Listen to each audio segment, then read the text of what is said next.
good evening. I'm Melissa Idris. Welcome to Consider This. This is the show where we want you to consider and then reconsider what you know of the news of the day.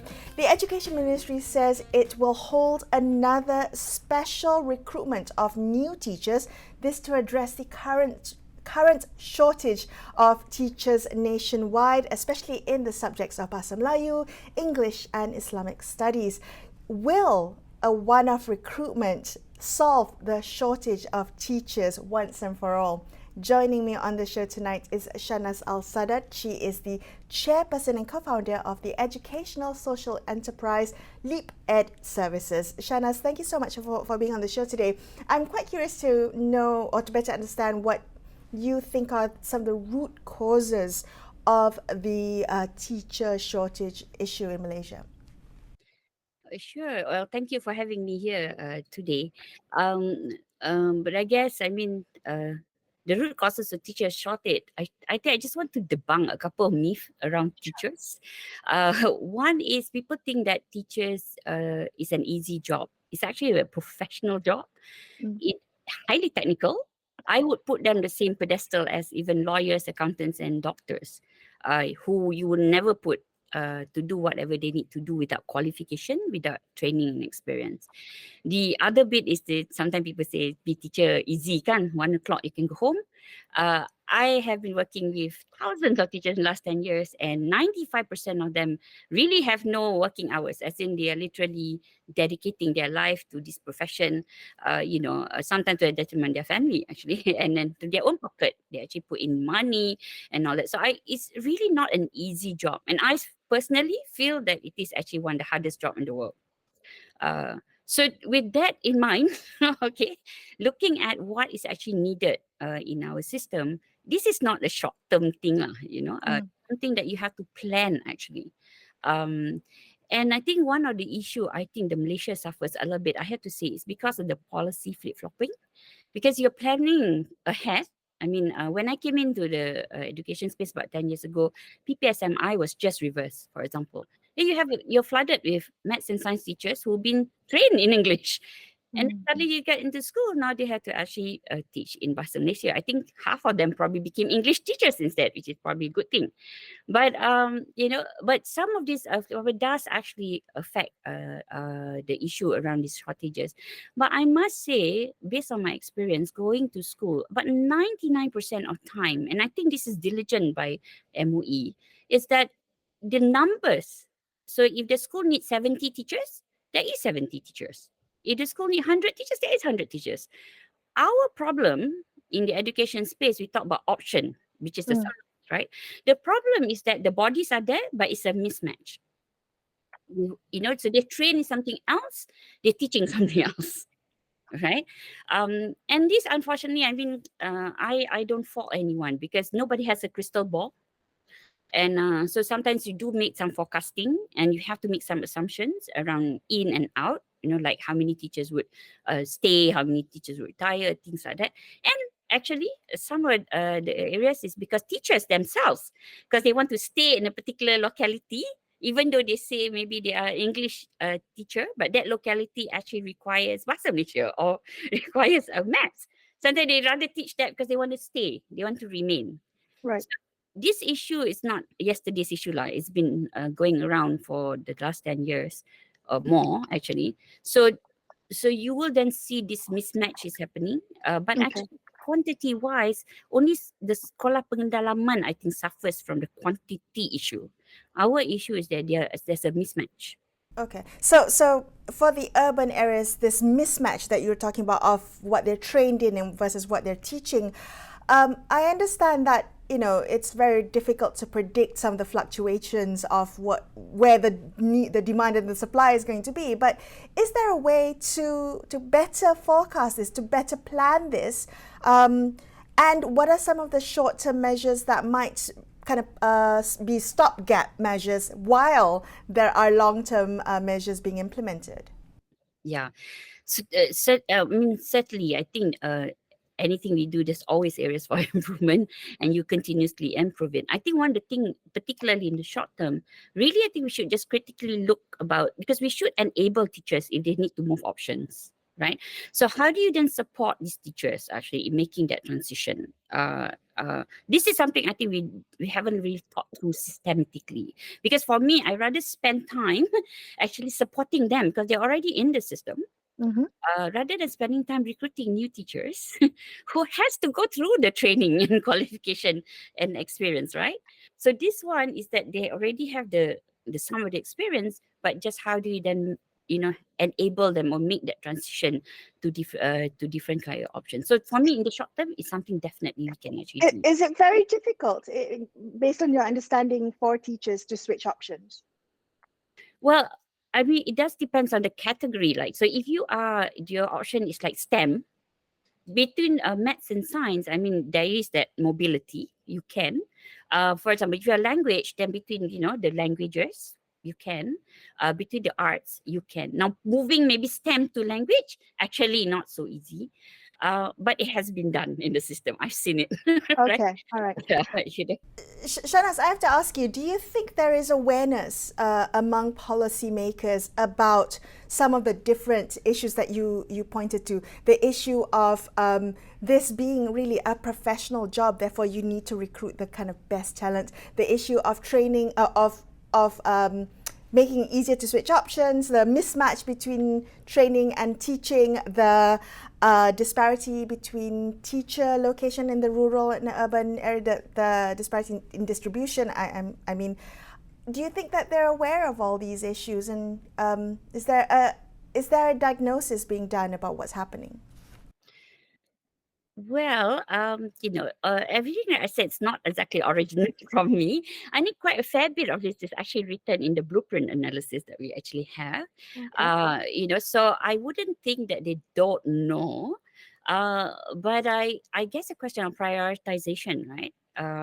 So sorry to sound a bit consultantish here, but when you prioritize and you determine it based on parameters. So if you put on the y-axis and says that it's ease of implementation and the x-axis is impact, it depends on what you're choosing, right? So if you want ease of implementation, then for me, yes, deal with the quantity is the easiest. Bring them in, right? Mm. But if you're looking at impact, you have to deal with the quality issue, and you have 400,000 plus teachers already in the system. Okay, so how do you support that? That's tougher actually, right? Um, and honestly, I think Malaysia-wise, if I just take a step back and look at the life cycle for teachers, so there's a recruitment that is coming in, and then there's a deployment. That means how do they get deployed to be in front of classroom, and then the in-service continuous professional development. So just like accountants, you have to keep on updated with the new standards, with the and all that. Now, in all these three areas, I hate to say this, that we are not the strongest, okay, for the last 10 years. And what you see right now is actually a consequence of not being strong. Recruitment, for example, quality parameters is what we need to use. And honestly, structure is there. And this one, it's not just an MOE play, it's a government play. Because there is an independent Suruhanjaya that is supposed to be the champion for quality. So they go around recruiting. But if you identify quality as, for example, like mindset, right? Some some inclinations are looking at your worldview, right? Kind of things, right? Not just skills. Then you will actually, if you want to start shifting later when they come, it's actually easier because you're looking, the foundational Mm. character. But today, I think they're still recruiting based, or if you come from IPG, Institute Pendidikan Guru, you're for sure, you get a job. But if you come from university, faculty of education, I don't know, maybe secondary. Teach from Malaysia, maybe tertiary. So that's not what you should do. You should actually recruit based on quality, not based on who is training them, but based on the quality.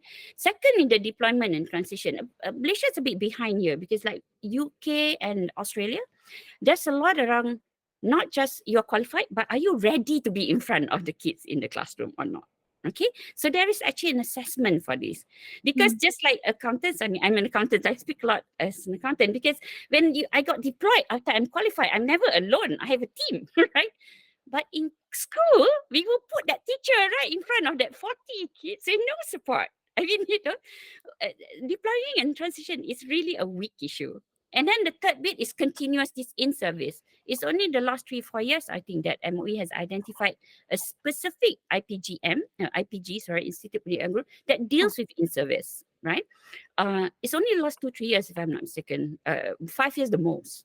So it's really, really new. So in service, you mean giving them professional development and support whilst they are in the class? Okay.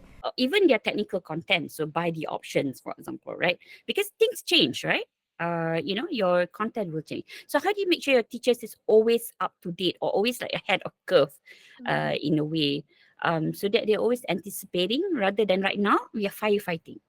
Okay. All right. I like that point that right now we're firefighting, and it feels like we've been firefighting for quite a long time for our education system. How can we, in a couple minutes that we have left with you, what are some of the things that you would like to see very quickly done to address this? Is that one-off recruitment drive going to be an effective solution for what has been a perennial problem? Absolutely not. I think right now, if you have limited space in terms of time and resources, quality of the education, quality of the teachers that is currently in the system, I think that's where we need to accelerate. Actually, we need to help our teachers. Post-COVID, the study we did post-COVID, the variability between the students in the classroom, between the good and the bad, is actually has widened. So for a teacher, that is really stressing your skills. How do I do assessment for learning? How do I do differentiation? So I think we really, really need to quickly have a strategy around upskilling this. And I do not want to put this all on MOE shoulder. I think government need to take this as quality of education as actually their mandate or their priority. I understand the current priority, which is very today's problem, but education is a tomorrow's problem. So if you don't put it, you don't support MOE to do this part, I think, they will prioritize things that's easy to implement rather than it's impactful. Shahnaz, thank you so much for speaking with me. I appreciate your time. Shahnaz Al-Sadat, the chairperson of Leap Ed Services, going to take a quick break here and consider this. We will be back with more. Stay tuned.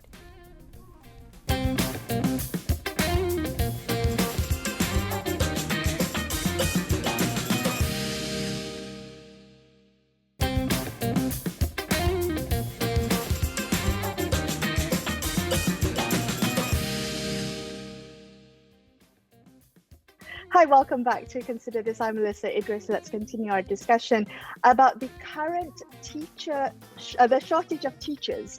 What needs to be done to address the issue at its root causes? Joining me now is Chan Soon Sing.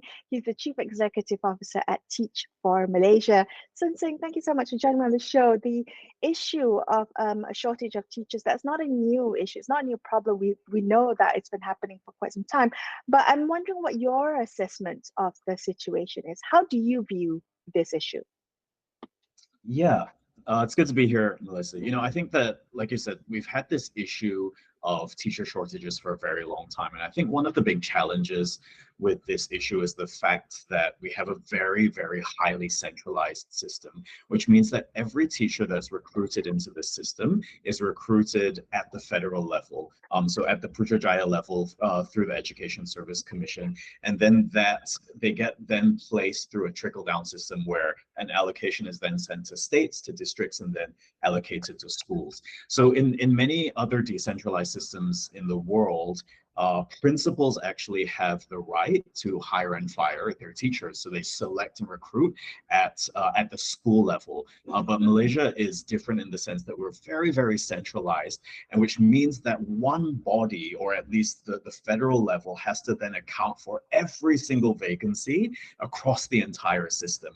And if you can imagine a system of 400,000 plus teachers, trying to figure out all the minute vacancies is a massive challenge. And so what ends up happening is that you might actually have recruited all the vacancies that exist, but shortages then exist at every sort of level, at the state level, at the district level, the school level, at a subject level. So when I was a teacher, even though we had enough teachers in my school, we didn't have enough English teachers, for example. Although the quota of teachers in my school was full. Well, that subject-specific shortage seems to be an issue. We see that English, Bahasa Malaysia, Islamic Studies. I think there are some other topics that are subjects that you see shortages of teachers in. You are referring to a time lag between the vacancy, the acknowledgement of the vacancy, and the filling of that vacancy, Sun Sing. What can be done to address that time lag? I'm thinking in particular because there is a time lag also when it comes to training teachers, right? It takes a long time to train teachers and then to recruit them and to have them ready to be in front of a classroom. As Teach for Malaysia does a lot of that training, how do you see that time lag contributing to the problem?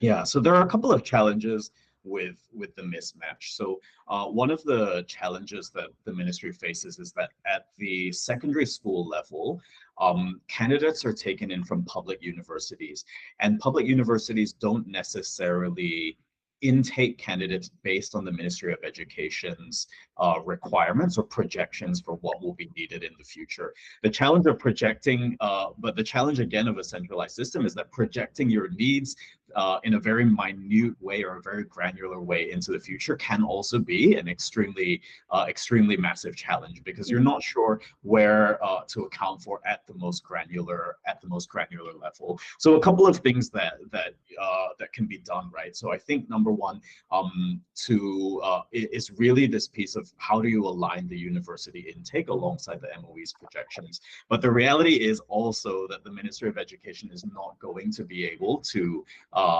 accurately predict the future down to the granular level.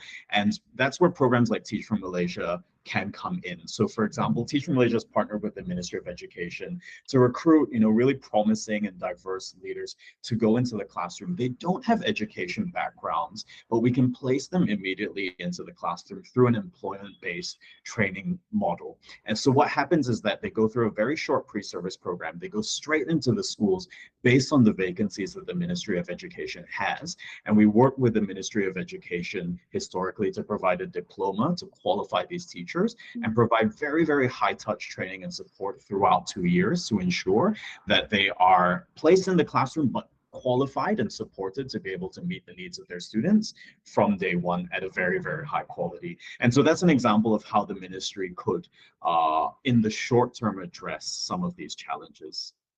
When we look at the current methods of how the government is seeking to address the teacher shortage, there's one-off recruitment, special recruitments. There are proposals of relief teachers being hired. What do you make of these types of measures, Sun Sing? Yeah, I think ultimately at the end of the day, the thing that we need to ensure is the quality of teachers in the classroom.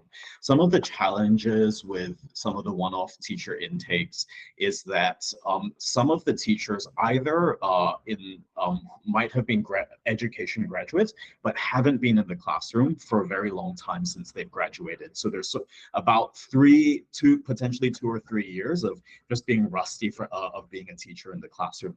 Another challenge is that the Ministry of Education recruited over 2,000 non-education graduates, and placing them into the classroom without the kind of support and high-touch support like Teach for Malaysia provides can be challenging in terms of assuring the quality of these teachers. So with all of these different schemes, it's really, really important to ensure that these teachers are set up to be able to be successful in the classroom and provide the kind of learning quality that their students deserve. And so that means a lot of training, a lot of support and hand-holding for these teachers, even those with education graduates, because they need a refresher about what students need right now in this moment. Well, Shana's earlier pointed to the fact that there needs to be more in-service training. Is that something is that what you're referring to, Sun Sing? Absolutely, absolutely. And also part of the reality of education is that it's shifting so quickly. And so to keep up with the needs of industry, to keep up with the needs of the future of the workplace, the future of jobs, we need to equip our teachers to be really, really agile to move with those things. So even if you recruit in these teachers, for example, these guys that might have graduated years ago, but haven't had a placement, and you recruit them into the Ministry of Education, what they learned when they were in teacher training and Teacher Training Institute may be completely out of date. And so we constantly need to update and provide teachers with the kind of in-service development that they need to keep up. Well, you mentioned earlier that Teach for Malaysia can play a role in helping, help fill some of that teacher shortage that we're seeing within the system.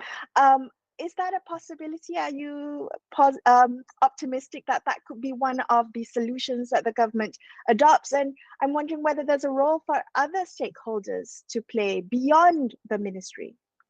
Yeah, absolutely. So, Teach for Malaysia has partnered with the Ministry of Education for the last 10 years, and we were very grateful for that partnership, but that's been a kind of a small drop in the ocean in the thousands of teachers that the Ministry of Education needs. And so we are very, very open and would love to work with the ministry to expand the number of people that we do bring into the system. And that's an example of a public-private partnership that the ministry has had, right? So Teach for Malaysia is partially funded by corporate and individual donors alongside the support from the Ministry of Education, and that then allows us to bring in more diverse talent into the system. And I think that there are more avenues for that. And I think that the Ministry of Education, working in closer partnership with the universities, the teacher training institutes, is something that can really help. And I also think exploring more innovative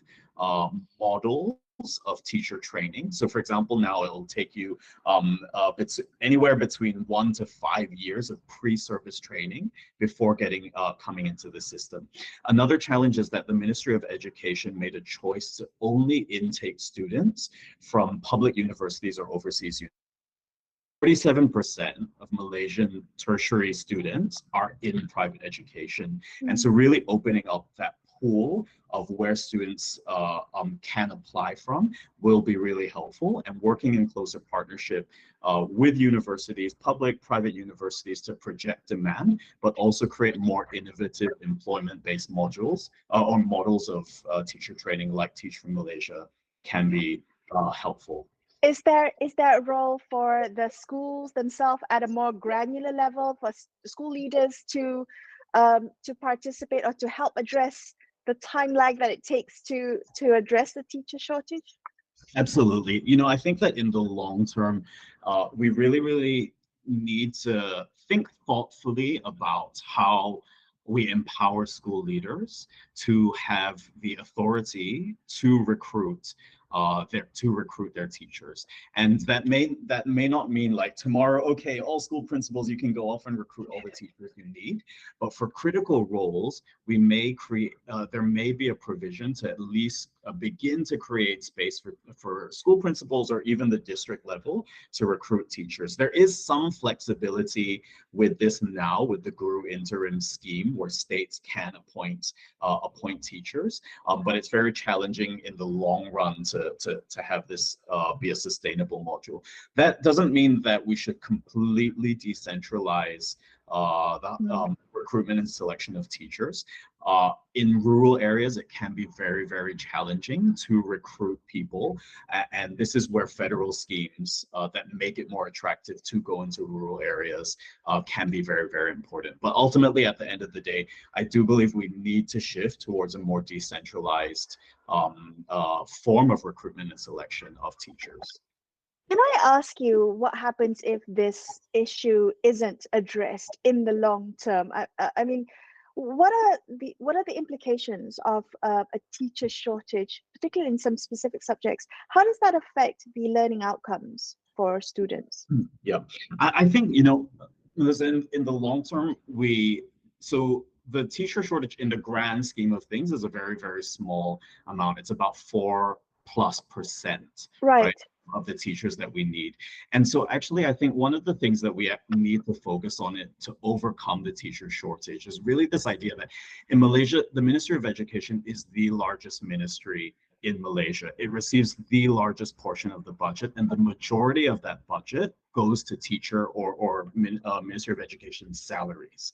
And I think that there's a lot more to be done in really unlocking the potential of our teachers. So the reality is that and we've heard this time and time again, right? Teacher burden, teacher administrative workload is huge in Malaysia. And if we look at the amount of time the average teacher in Malaysia works, so the OECD runs a teacher survey called TALIS. And what they found in the countries that were surveyed, which Malaysia participated in, is that Malaysian teachers work more hours than the average teacher globally, but we teach less hours than the average teacher. So Malaysian teachers on average work more than 45 hours a week, which is more than the standard 9 to 5, but they only teach around 17 hours a week. And the reality is that a huge chunk of their time is spent on administrative work, on school management work, or on other activities. And there's a lot more that we can do to unlock the potential of our teachers by reducing this burden and giving them more space and time to focus on teaching. And when we allow that, we can actually then overcome some of these challenges of teacher shortages by just allowing our teachers to do more of what they're passionate about, which is teaching. So I think that when we think long term, yes, the shortage is important to close the gap, but if we want a more sustainable and a better use of our money and our teachers' passion, it's really about reforming the teaching profession to ensure that we're unlocking the potential of all of our teachers.